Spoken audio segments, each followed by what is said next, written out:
And speaking of great things to come, we have a lot to discuss. And let's go ahead and just talk about Houston, because Houston was such a big event. That was the Houston Marathon. We saw the American record go down in the half. Yes. Weini Kelati. Yes. I know we talked about her going into this race. I wasn't quite sure how she was going to fit. But dude, she just came out there in her season, her debut in the half. Yeah. And let me just break an American record while I'm at it.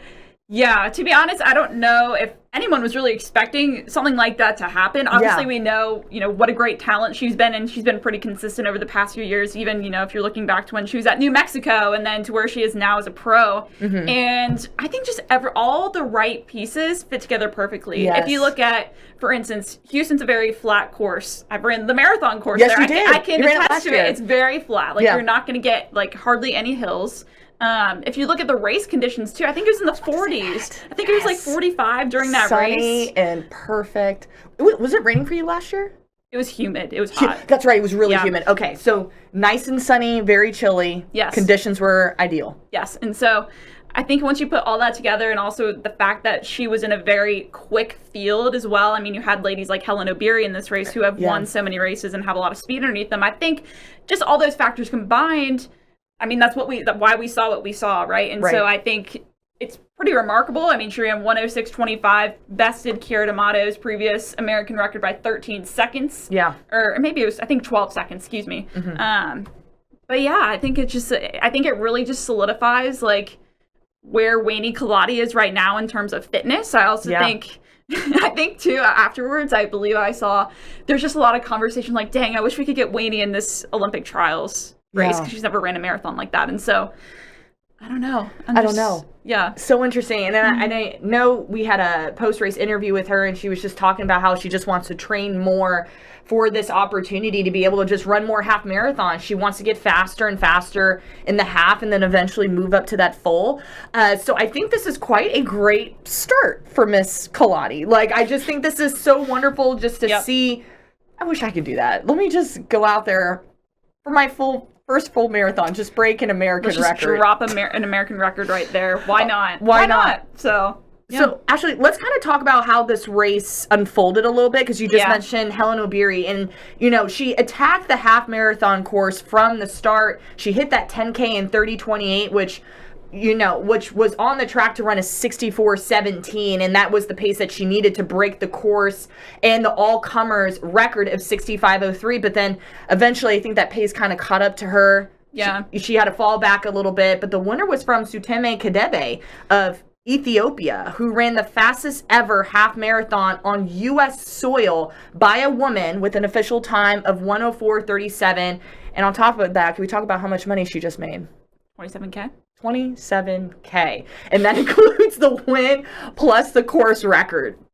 Honestly, incredible. I was kind of surprised by this, because I feel like if you look at someone like Hellen, she's a very experienced racer. Obviously, you've seen she won Boston and New York City last year, and I think probably this was a good test for her. You come in, you have someone that maybe we weren't expecting to see win this race, and then she kind of felt it after going out really hard in that first beginning, 10K, and then she kind of fell back a little bit. But I feel like this will be a good, almost like a momentum builder for her. It's hey, you got knocked down a little bit, but you can always bounce back and be better. Right, exactly. Just a learning experience is how I feel like I interpret a lot of things. I feel like you can't fail something.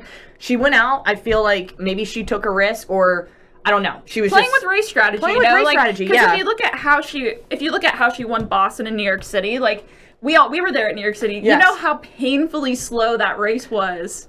For my gosh, yes. 20 miles. It didn't start picking up until about 6 miles to go, and that's really when she ramped it up. And so she kind of took a different approach here, going out aggressively instead of hanging back with the pack and just working together.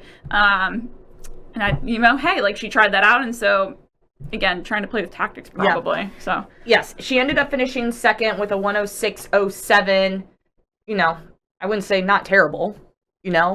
Just going out there trying a new race strategy. Exactly, yeah. And just learn from it. Exactly. But that wasn't all that went down in Houston. I feel like we have a few shout outs that we need to just distribute. Yes. Would you like to go ahead and kick it off first? Sure. First shout out. Edna Kiplagat, this woman. Yeah. I don't know it. My gosh. This woman, she is an inspiration to me. Like, so Edna has been around distance running, representing Kenya, I believe, for just like so long. She is a legend in distance running and in marathoning. She's 44 and still just smashing records. She ran 1:07:52 in that women's half marathon. I believe, didn't she break the world best for Masters women? Is that correct? Yes, I believe she did. Yes, smashed the world's best, yeah. Nonetheless, like, that was just, for me, that was a very noticeable performance. Shout out to Edna. And she's also running the Boston Marathon, she announced, in a few months. Yes, I have that down as a huge shout out as well. I also want to give some love to Zohair Talabite, who became the first Moroccan man to win the marathon. He ran a 2:06:39 to break the race's 12-year-old course record by 12 seconds.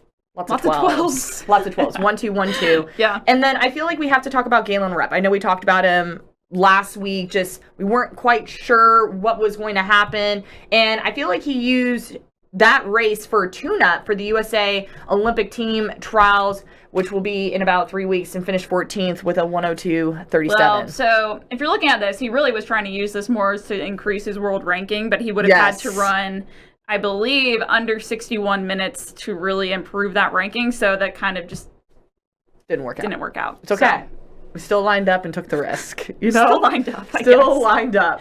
I do think, though, like, when you're looking at these times, I think it just shows Houston's a good course. Like, it's a fast course, whether you're doing the half, whether you're doing the full. I mean, like you said, we saw, what was it, a 2:06:39 in the men's. Like, I feel like that could be now, as we go, you know, as time passes and the years go by, like, I think that's a race that could really continue to build and get some really elite athletes to come. Yeah, and race. I agree. Perfect opportunity to drop a really fast time. For sure. If the conditions are right. If it's not, because you could have had Ashley's race last year and would have been. It was a little humid. It was a little humid. My hair was feeling a little gross at the end of that race. So. Oh man. Yeah, it just gets. Austin and like Texas is having weird weather. Like. Today we're having... Everywhere's having weird weather. Everywhere is. But, like, this is Texas. It should not be 18 degrees when I wake up. True.